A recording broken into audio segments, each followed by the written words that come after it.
සද්දි සමහරවිට මම කැමති කරිස් ජාති වලින් මම කැමති හිතමුකෝ පරිප්පුයි යලයි මැල්ලුමකුයි තව මොනවා හරි මේ මුරුංගා කියමුකෝ. හැබැයි වයිෆ් කැමති වෙනම හතරකට.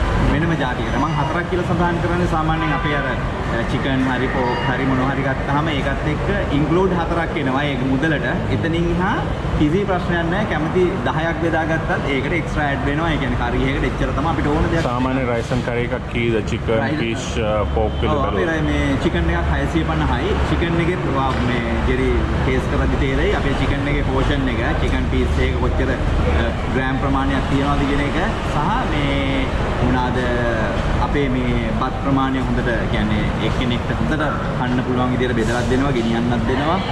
ඒ වගේම මේ මොනවාද හරිස් ජාති ගත්තාම නැවුම්ම එළවලු ඒ කියන්නේ පොලේ තියෙන හැම එළවලුවක්ම අපේ මෙතන බුෆේ එකේ තියෙනවා.